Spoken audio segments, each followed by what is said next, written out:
avec Khaled Fika.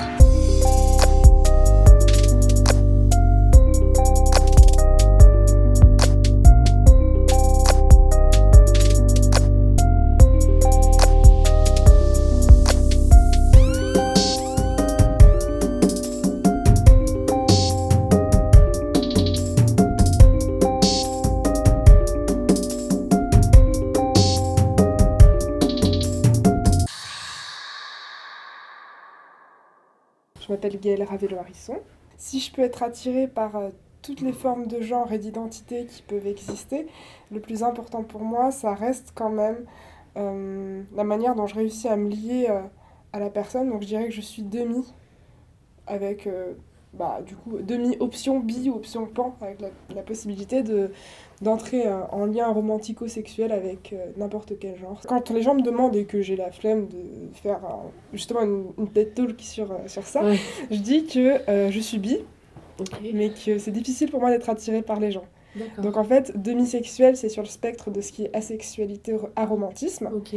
Et en gros, ça touche beaucoup de personnes autistes, justement. C'est le fait que le lien qu'on crée avec la personne, c'est quelque chose qui est tellement rare dans nos vies, de réussir à entrer en empathie émotionnelle avec quelqu'un d'autre. Ça veut pas dire qu'on veut du mal aux gens, c'est juste que c'est plus compliqué que pour pas mal de personnes. Bah, quand ça arrive, honnêtement, on s'en fiche du genre de la personne. Hein. Ça passe par la fenêtre. Mais pour moi, la différence entre bi et pan, c'est que la personne pansexuelle, elle accorde littéralement aucune espèce d'importance au genre par lequel ou laquelle il est attiré. Et la personne bi, dans ma tête, ça a toujours été, et c'est pour ça que j'ai eu longtemps utilisé ce terme, une personne qui est attirée par son propre genre et d'autres genres, mais pas forcément tous. Par exemple, j'ai des amies qui sont bi et qui disent qu'elles sont bi, parce que c'est les JL, parce que c'est comme ça, c'est leur pronom, mais c'est des personnes qui sortiront jamais avec un homme cis, par exemple. Mais elles peuvent être attirées par plein d'autres genres, mais il y a certains genres qui, pour des raisons parfois de dynamique sociale, pour des raisons de ressenti, ou alors simplement factuellement, dans leur historique, elles constatent qu'il n'y a pas d'attirance pour tel genre, même si elles sont ouvertes dans le futur. Bah, pour l'instant, elles s'estiment bi pour cette raison. C'est-à-dire que le genre a quand même son importance, même s'il n'est pas déterminant forcément dans le choix final. Pour une personne bi dans ma tête, et surtout, elle est attirée par son propre genre, plus par d'autres genres, alors que pan, c'est peu importe. Comme je suis sur le spectre d'asexuel à romantique, bah, c'est plus ça qui compte que la véritable orientation. En gros, de toute façon, je vais être honnête, le genre, c'est une construction sociale, et les constructions sociales, c'est pas simple à comprendre pour moi à la base. Alors j'avoue que pendant très longtemps, je me suis identifiée comme lesbienne, parce que j'ai été attirée que par des femmes cis, par des femmes même trans, ou par des personnes qui n'étaient pas des... Puis par des personnes qui n'étaient pas des hommes, mais qui n'étaient ni l'un ni l'autre, qui étaient en bi. Et finalement, comme j'ai été attirée finalement par un homme cis, j'ai changé ma définition. Mais c'est vraiment, en fait, c'est comme ça que je fais, je tâtonne. C'est au fur et à mesure que je découvre. Et c'est pas parce que pendant une grande partie de ma vie, j'ai été littéralement attirée que par des femmes, que à ce moment-là, je me trompais, ou alors qu'aujourd'hui, je me trompe, etc. Je pense que c'est important de réfléchir à ce dont on a envie maintenant. Enfin, rien n'a de logique quand on essaie de parler aux autres humains, alors ça sert à rien d'essayer d'en trouver. C'est un peu drôle parce que du coup je me suis posé ces questions très très tard parce que je n'arrive pas bien à observer les gens aussi bien que ce que j'aimerais, et surtout je tire pas forcément les bonnes conclusions de ce que j'observe. Mais par exemple, ma première punition de toute ma vie, c'est quand j'étais en maternelle, parce que j'ai tiré la petite culotte d'une camarade. Et c'était atroce. Et mes parents s'en rappellent encore aujourd'hui parce que c'est un peu marquant quand même, surtout une jeune fille aussi calme, d'un seul coup faire un truc comme ça, voilà. Bon, j'estime que j'étais déjà peut-être curieuse de l'anatomie de manière plus prononcée que les autres petites filles pour les autres petites filles. Mais je me suis pas du tout posé de questions avant très très tard, et j'ai même eu l'occasion de sortir avec des hommes cis avant de me poser vraiment des questions et de le regretter très fort. D'accord. Mais par exemple, mes parents, dans ma famille, il n'y a pas vraiment une notion d'amour, même s'ils sont hétéros, il n'y a pas une notion d'amour qui est la même que chez les autres familles. Mes parents, ils sont plus amoureux, Ouais. mais ils vivent ensemble. Et ils nous expliquent, quand on a eu à peu près 13 ans, avec mon frère, ils nous ont expliqué que c'est comme s'ils étaient colocataires. On s'est jamais posé des questions sur le fait qu'ils fassent chambre à part. parce que ça avait toujours été comme ça dans notre maison, et que bah, on n'est pas assez curieux pour regarder comment ça se passe chez les autres, et qu'on n'avait pas assez d'amis pour voir comment ça se Ouais. passait chez les autres. Et aussi, ils nous ont expliqué qu'ils étaient heureux ensemble, de vivre ensemble vraiment, parce Ouais. qu'ils avaient eu la chance de connaître toutes les formes d'amour possibles dans une relation. Ils D'accord. étaient amis, après ils ont été amants, après ils ont été mariés, maintenant ils sont amis encore très forts, ils estiment que c'est l'autre qui peut le mieux les comprendre sur Terre, et avec personne d'autre qu'ils aimeraient partager leur vie, même si D'accord. c'est pas une forme d'amour qui est extrêmement valorisée aujourd'hui dans notre société, je dirais. Mes parents, ils s'aiment, mais là, ils s'aiment platoniquement, vraiment, justement, bah, j'estime que mon papa, il a jamais eu de petite amie à part ma mère, de D'accord. toute sa vie. Ok. J'estime que mon papa aussi doit être sur le spectre Ace Arrow, quelque chose comme ça, Hmm. parce que, bah, surtout à son époque, c'était très encouragé pour les hommes Hmm. cis d'avoir un maximum de relations avec des femmes. Et lui, bah, c'est pas qu'il s'est pas posé la question, c'est même ses frères et sœurs, ils se moquaient de lui quand il était adolescent et tout. Ouais, Ça venait d'accord. pas. Et ma mère, c'est pareil, ça vient pas. Du coup, bah, moi, j'ai mis énormément de temps à me poser la question, parce que personne se l'a posé autour de moi, en fait. Quand je suis vraiment tombée dans une situation là où je pouvais plus rester dans le déni face à mon attirance pour les femmes, que D'accord. c'est devenu compliqué. Et comme je suis catholique pratiquante et croyante, c'était assez terrible comme situation, parce que comme moi je n'osais pas en parler à mes parents, bah déjà je savais pas qu'ils étaient absolument hostiles à toute forme d'homophobie. C'était en pleine période battante du mariage pour tous, donc c'était très difficile d'aller au lycée et de lire sur le sol les tags, les fameux tags qu'il y avait partout à Nancy. Hmm. Et c'était pas ouf, on va dire. Moi j'avais 16 ans. Je sais pas, j'arrivais pas à relier cette haine à moi, mais d'un autre côté, je m'approchais pas trop de la pensée de m'intéresser aux filles à cause de cette haine. Ça formait comme un mur entre moi et la réflexion que je pouvais. Enfin, qui aurait pu nourrir ma croissance au niveau là, quoi. Bah, du coup, c'est nul. Mais finalement, j'avais peur que quand j'entre à l'église, et bah, Dieu il me foudroie et tout. Ou alors tout Hmm. simplement qu'il me. Enfin, moins métaphoriquement, que je me sente à présent mal quand je vais dans les lieux de culte qui étaient des refuges pour moi jusque-là. Genre coupable. Ou alors j'avais peur qu'il m'aime plus comme son enfant. Et c'était plutôt une peur de ce côté-là. Je pensais pas avoir fait quelque chose de mal, mais je me posais la question. Et je pensais pas non plus que de facto il allait forcément me détester pour ça ou je sais pas quoi, j'avais juste peur en fait. Et quand j'ai fini par en parler à mes parents, parce que j'avais vraiment une fille qui était tout le temps dans mon esprit quand j'étais au lycée, euh, je me rappelle très bien que ma mère, elle a pas levé les yeux de son journal et qu'elle a dit cool. Et elle est très, elle est très placide. Et mon père, il était en train de partir au travail. Enfin, il travaille de nuit, du coup, c'était la nuit et tout. Et il est toujours pressé à ce moment-là, il est toujours ronchon, il se dépêche et tout. Et là, il avait sa cravate qui était mal mise et tout, parce qu'il était en train de mettre ses chaussures, voilà.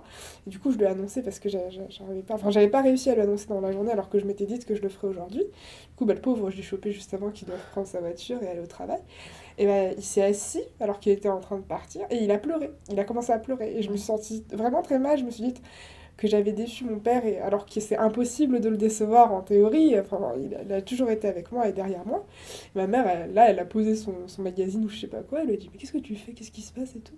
Et mon père, à ce moment-là, avait entendu le matin même qu'il y avait eu une agression de deux femmes dans le bus, à Metz, je crois.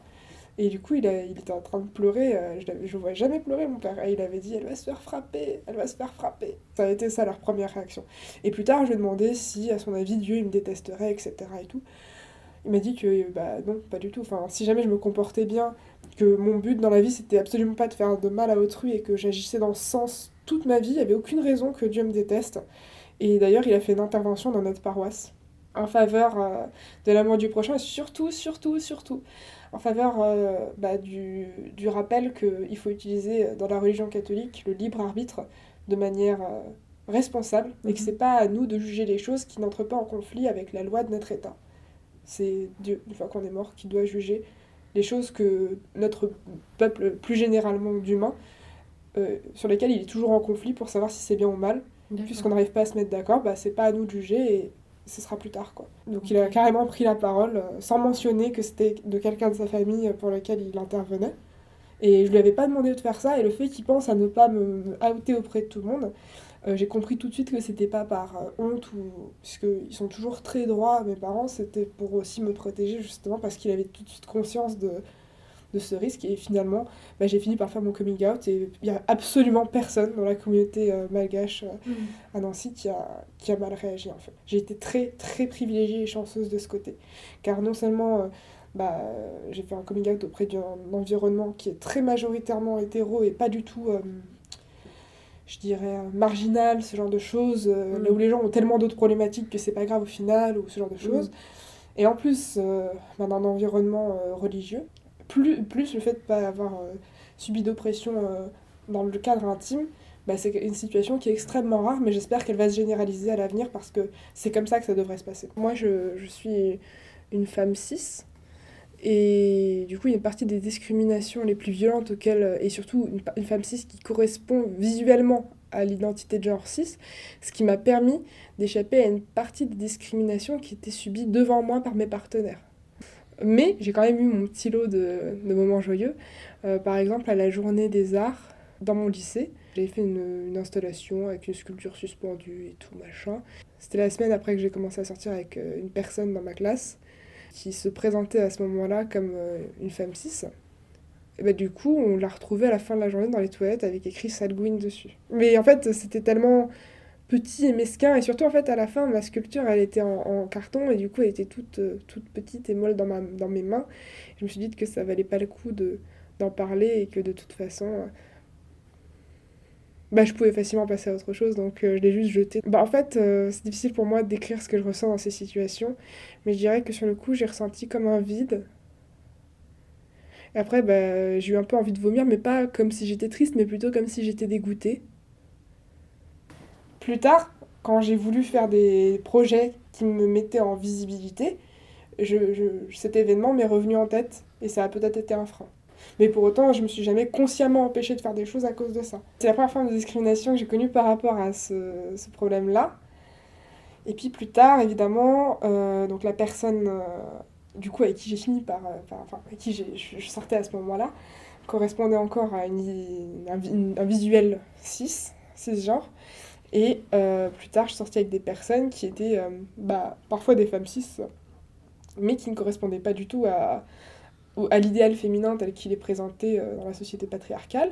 Et là, vraiment, alors qu'avec les personnes qui ont les cheveux longs et qui portent du maquillage, ça se passe plutôt bien quand on marche dans la rue, ça dépend.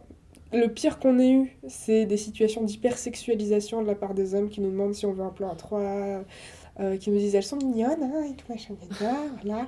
Et vous voulez une petite PMA, des trucs comme ça. Dans le sens où c'est dégueu, mais ça reste du harcèlement de rue, et on a les barrières et on a les armures pour affronter ça depuis qu'on est en préadolescence, puisqu'on est des femmes cis dans la société là. Donc ça reste anticipable, et ça ne reste pas émotionnellement aussi violent que ça aurait pu l'être, en tout cas pour moi. Ça n'a pas été aussi grave. Par contre, quand je sortais avec des personnes qui avaient les cheveux courts, qui faisaient de la muscu, qui s'en fichaient de parler fort, etc., là, clairement, les gens crachaient devant nous. Il y avait des mères de famille qui cachaient les yeux de leurs enfants et les éloignaient, comme si on allait les voler. Il y avait beaucoup plus de confrontations. Même, je me rappelle d'un été 2018 où je passais tout simplement près d'une terrasse, et tout le monde, quand on passait, mais vraiment, c'était une grande terrasse près du Jean-Lamour à la place Stanislas, et vraiment les gens, quand ils nous voyaient, ils tournaient la tête et ils regardaient au fond de leur assiette. Mais tout le monde. C'était une forme, c'était pas vraiment passif-agressif, mais c'est plutôt du dégoût. Et là, ça m'a vraiment marqué, parce que c'était une attaque directe à la non-conformité de genre de ma partenaire à ce moment-là. Ce qui les dérangeait, c'est le fait que quand c'est deux femmes qui ont l'air de femmes bien comme il faut, on peut toujours se dire qu'un homme peut se placer et avoir un petit peu sa place dans cette histoire. Mais quand c'est deux personnes, dont une qui a l'air de prendre la place de l'homme, qui ne devient plus indispensable dans la relation, je pense que c'est ça qui fait que cet effet, entre guillemets, de remplacement. Déjà, ils nous voient, ils se disent, on sait pas trop ce que c'est comme couple. Alors, bonjour monsieur, non, c'est madame. Donc déjà, il y a le fait que ce soit deux madames, ou même deux personnes. Et en plus, le fait que ces personnes-là n'aient pas besoin d'un homme. Quand j'étais plus jeune, je réagissais pas. Déjà parce que j'avais d'autres choses à faire, genre profiter de la personne qui était avec moi. Enfin, c'est déjà un bonheur de pouvoir marcher dans la rue en étant l'une ou l'un à côté de l'autre. Mais c'est pas pour autant que j'étais résignée, j'étais plutôt dans le sens... En fait, comme survivre et vivre sa vie normalement quand on est un couple queer, c'est déjà une forme de révolte. J'ai pas mauvaise conscience en continuant à vivre ma vie normalement. Au contraire, je suis fière de pouvoir de pouvoir avoir le choix. C'est bien quand j'ai l'énergie d'être militante tout le temps et de prendre à partie quelqu'un dans la rue en essayant de ne pas me mettre en danger et de toujours garder ça à l'esprit. Mais c'est très bien aussi de réussir à avoir un chez moi sans avoir à mentir à mon propriétaire, pouvoir marcher dans la rue et si jamais j'ai un problème, et bah, peut-être pas appeler la police parce qu'elle fera rien pour moi, mais au moins que la personne qui nous agresse soit mal regardée par d'autres personnes dans la rue, c'est déjà ça. Et c'est déjà pour moi une forme de militantisme passif. C'est-à-dire que occuper l'espace urbain, occuper l'espace public et revendiquer cette existence, c'est politique. J'ai pas forcément besoin, mais par contre, plus je grandis et plus je m'insère dans la vie militante queer, mais aussi racisée à Nancy, bah plus j'ouvre ma bouche, quoi. C'est sûr. En fait, j'interviens plus quand c'est pas moi qui suis prise à partie, parce que c'est plus facile quand c'est pas vers nous qu'est dirigée l'énergie négative. Parce que c'est plus facile quand bah, on n'a pas eu une mauvaise journée, et je sais pas quoi, parce que ça joue toujours à la fin de mauvaise journée, ce genre de truc. Et puis, bah, récemment, la première fois depuis très très longtemps, j'ai pas eu le droit d'ouvrir ma gueule pour défendre quelqu'un. Et ça m'a rendu très triste. Ça m'a rendu triste, j'étais dans une situation d'impuissance. J'étais dans un dîner de famille, et il y avait la famille de mon partenaire actuel, qui est un homme cis, mais qui n'est pas hétéro. Qui a tenu des propos homophobes très violents et qui était très fier de ne pas avoir ce genre de personnes dans sa famille. Première rencontre avec la famille, première rencontre avec ce comportement auquel je n'ai absolument pas été habituée. Et justement, dans la sphère publique, en tant que militante, en tant que porte-parole d'association, en tant que gérante de commentaires sur la page Facebook, j'ai droit à une certaine violence, mais c'est pas du tout la même que celle d'un cercle familial qui se croit autorisé à tenir des propos réellement oppressifs, et surtout d'une oppression qui semble pour moi si insidieuse et si c'est si vieux comme manière de penser. C'est même pas des personnes qui sont concrètement vraiment âgées, hein. Ma grand-mère de 81 ans, elle a pas mal réagi quand j'ai ramené des petites copines, et pourtant ça va vraiment, enfin c'est voilà quoi, c'est pas la personne la plus ouverte que je connaisse, mais là, c'était des personnes qui ne savaient pas qu'elles avaient des personnes concernées sous le nez, et du coup qui se sentaient autorisées, parce qu'ils se disaient, c'est la famille, si on peut plus rigoler avec la famille, alors qu'est-ce qu'on fait? Bah, en fait, évidemment, puisque ça a été une problématique qui a été très popularisée, très mise en visibilité au moment où je sortais de l'adolescence, c'est le féminisme qui m'a fait m'intéresser aux autres formes de militantisme, notamment parce que du fait de mon métissage, même si j'étais victime de racisme et que mon père était victime de racisme anti-noir, de négrophobie, j'ai été moins sensibilisée consciemment. On a moins revendiqué le militantisme dans ce côté-là, dans ma famille, et on a été moins habitué à ça, parce que justement, quand c'est deux problématiques complètement différentes. On n'a pas le droit d'être militant dès qu'on l'ouvre pour parler de racisme parce qu'on est violent. Alors que quand on est une femme et qu'on l'ouvre, et ben là on est empowered, on est trop militante, on est trop cool, et puis on a la meuf qui a un t-shirt H&M avec écrit féministe, qui coûte 5 € et c'est trop stylé. Donc c'est pas la même problématique, et il y en a une, on a le droit de l'ouvrir, et là où, en tout cas, c'est plus facile de l'ouvrir quand on commence à s'intéresser à ça, et c'est aussi normal de se diriger vers la voie de facilité quand on a 18 ans, et que voilà. Il y a une étudiante qui a demandé sur un groupe Facebook s'il y avait quelqu'un qui connaissait une association à Nancy qui s'occupait de ces problématiques-là, parce qu'elle avait subi une agression dans la rue, et il y a 300 commentaires de haine qui lui sont tombés dessus. Qui vont jusqu'à ses messages privés, etc. Et du coup, il y a eu tout un petit groupe de personnes qui se sont réunies pour essayer de lui parler et de lui dire nous aussi on est intéressés par ça, viens on va chercher ensemble un groupe, un mouvement, un collectif féministe intéressant à Nancy. Sauf que ce qui est intéressant, c'est que dans ce groupe de personnes qui étaient intéressées par ça, tout de suite il y avait des personnes racisées, même s'il y avait une majorité de femmes blanches, il y avait aussi des personnes trans, et en fait dès qu'on a fait le tri dans les groupes, on s'est tout de suite rendu compte que les associations qui étaient présentes sur Nancy, elles étaient qui étaient féministes, elles étaient racistes, elles étaient conservatrices, elles étaient transphobes, elles étaient LGBT-phobes, elles étaient grossophobes, elles étaient islamophobes. Et on s'est dit, en fait c'est de la merde, donc on va faire notre propre association. C'est exactement ce qu'on a fait en octobre 2017. On a créé l'association Quidam, qui a fait pas mal de projets, des cafés-débats, des conférences. On a fait venir Françoise Vergès à l'Université de Lettres. On a essayé de participer à des animations pour faire de la vulgarisation de ces problématiques qui sont justement compliquées et dures à atteindre quand on n'est pas concerné par ces sujets, Ouais. en essayant de faire à la fois des événements pour un public qui est sensibilisé, militant, parfois en non-mixité, et à la fois des événements qui sont faits Pour les pour le moins... plus grand public. Bon, bah ça se passe correctement, c'est aussi difficile que pour monter n'importe quelle association étudiante quand on commence juste, mais du coup je suis devenue au tirage au sort présidente, et du coup porte-parole, et je m'y attendais pas. Mais du coup j'ai été réélue et maintenant voilà, ça fait 3 ans. Et du coup j'assume ce rôle de porte-parole euh, j'ai été obligée de mettre en place un système de pédagogie envers moi-même pour apprendre à maîtriser la rhétorique, Mhm. pour améliorer mon éloquence, pour endurer le fait de devoir parler en public quand on a un syndrome d'Asperger pas diagnostiqué, Ouais. de vomir juste avant, de se gonfler de calmants, de faire le discours et de vomir juste après tous les calmants. Je dirais que les oppressions les plus difficiles pour moi personnellement, si je devais faire un classement, bah, je dirais que le plus dur, c'est le handicap. Juste en dessous, mais vraiment, c'est kiff-kiff, c'est la racialisation, en tout cas Ouais. le fait d'être potentiellement victime de racisme. Ensuite, c'est bah, le fait d'être une femme.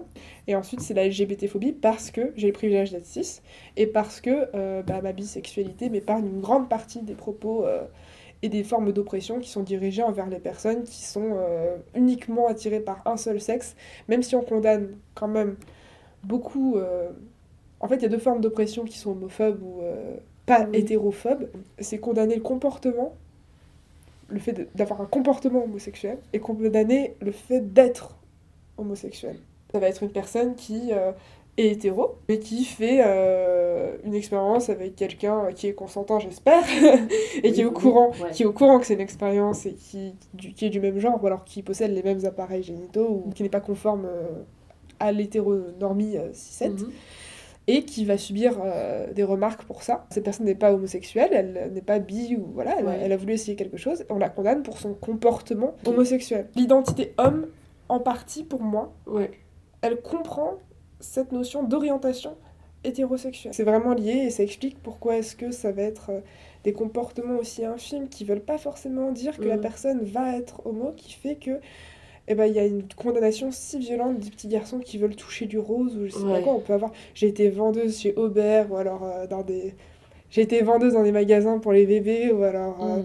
dans les prêt-à-porter pour les enfants, ou même dans les petites chocolateries. Dès qu'il y a un petit garçon Mhm. qui a le malheur de tendre la main vers un objet rose, que ce soit papa ou maman, ils hurlent leur grand mort pour arracher cet objet de la main de l'enfant. Et c'est un comportement là qui est condamné. Ils se disent pas cet enfant a envie de toucher un pénis ou je sais pas quoi. Ils se disent vraiment que ça ne correspond pas à une identité. Et il y a vraiment c'est tout D'accord. ça qui se mélange pour moi. Et c'est pour ça que ça commence aussi jeune, cette forme de... Bon après c'est mon avis à moi et c'est comme ça que je ressens les choses. Et c'est ce que j'ai pu observer aussi.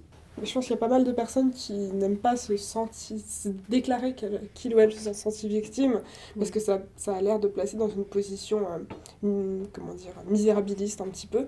Mais moi j'assume, parce que si jamais on m'agresse, je suis victime d'une agression. Si jamais on m'insulte, je suis victime d'une atteinte. Mhm. Et légalement, je me considère comme victime. Ça veut pas dire que je suis faible, ça veut dire qu'on m'a pas traité correctement.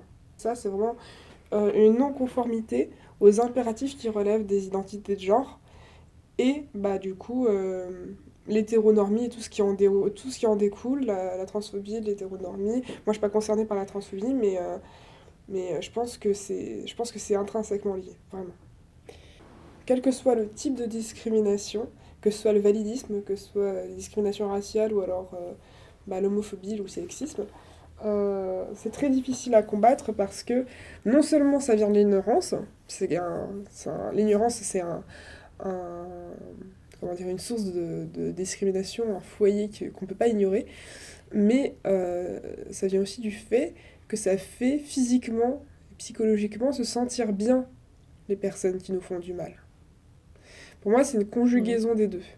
Et tant qu'on... En gros, ma solution, c'est soit on peut apprendre aux gens à ne pas se comporter comme des monstres moraux, en leur enseignant l'empathie et en renforçant cette valeur dans l'éducation le plus tôt possible, en enseignant que eh bien, la santé mentale de chacun a autant de valeur que la nôtre, et que c'est quelque chose à laquelle on doit faire attention quand on interagit avec les autres, parce que c'est aussi important que... en fait, bien se tenir en société, c'est aussi ça. Soit on met un stigma tellement fort sur l'homophobie et sur la discrimination en général que la personne ne pourra plus se permettre d'exprimer ses opinions sans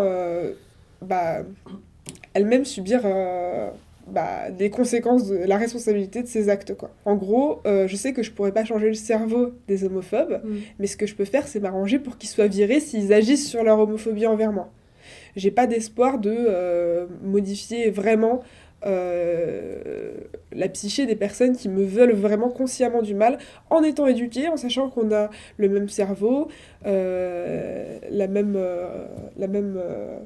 anatomie, la même façon de réfléchir et les mêmes droits. Si elles savent tout ça et agissent quand même pour me faire du mal, c'est pas un problème d'ignorance. C'est un problème de ça les fait se sentir bien. Elles ne considèrent pas que mon bien-être est une motivation suffisante pour changer. Tout est politique, mais en fait, ce que je pense, c'est que c'est pas seulement au niveau de la loi que ça peut changer, parce qu'il y a des lois qui existent contre les discriminations et elles sont pas appliquées. Ce qu'il faut changer, déjà, je pense que ce qui a le plus de chances de marcher, entre guillemets, à court ou moyen terme, c'est au sein de nos proches, de la famille, des personnes qui sont sensibilisées à ça, c'est ne plus se taire. C'est-à-dire que même si vous n'êtes pas concerné, si vous voyez quelque chose, même si vous n'arrivez pas à faire changer d'avis la personne homophobe en face de vous, il faut que, à mon avis, ça relève de la responsabilité civile et citoyenne de la faire se sentir suffisamment mal à l'aise pour qu'elle ne l'ouvre plus à ce sujet, au moins devant vous. Ça enlève un peu du temps de parole homophobe qu'elle peut avoir. En gros, si elle n'a pas envie de changer, au moins se dire « Ah, mais si jamais je dis ça, machin va me faire chier, donc j'en ai marre et j'arrête. » C'est ce qui m'apparaît là, mais évidemment, de toute façon, même s'ils changeaient les lois, quel policier m'accueillerait en me disant « Ah oui, c'est pas tolérable ce que vous avez subi ?» Aucun. Honnêtement, j'ai déjà accompagné une amie qui avait un dossier en béton armé contre un mec qui la suivait, qui savait où elle habitait. Elle avait des photos du mec devant chez elle. Elle avait relevé sa plaque et elle savait qu'il la suivait. Elle avait des photos de sa voiture devant son lieu de travail. On avait 500 screens de messages qu'elle lui avait envoyés. Il avait contacté ses parents. Il avait laissé un message. Il avait contacté sa tante qu'il avait trouvée sur l'annuaire. On avait le témoignage enregistré de ces 2 personnes, plus de ses voisins. Ils l'ont tellement humiliée dans l'accueil de Lobo qu'elle a été obligée d'écrire une lettre au procureur pour avoir le droit de porter plainte. Alors pour quelqu'un qui est valide, qui ne laisse pas transparaître le fait qu'elle puisse ne pas être cis-het, qui est une femme blanche qui arrive et qui est très éduquée, qui s'exprime avec un vocabulaire parfaitement recevable et qui est reçue comme ça, si même elle est reçue comme ça, c'est mort pour tout le monde, peu importe la loi, c'est impossible. Et aucune formation ne peut changer une institution qui est intrinsèquement glorifiée dans sa violence masculine, en tout cas dans une idéologie viriliste. J'y crois pas, moi. Je pense que si jamais les choses doivent changer, je dois pas compter sur la police pour qu'elle puisse changer. Ils sont valorisés, ils sont promus quand ils réussissent à commettre des actes qui sont violents mais qui sont tolérés dans le cadre de leur fonction. Et toute la culture, même les femmes qui sont pas lesbiennes ou je sais pas quoi, elles vivent une vie atroce au sein des postes de police. Elles sont tout le temps sur le qui-vive, tout le temps avec quelque chose à prouver, alors qu'une victime qui se retrouve sans grade devant eux, imaginez tout ce qu'elle a à prouver.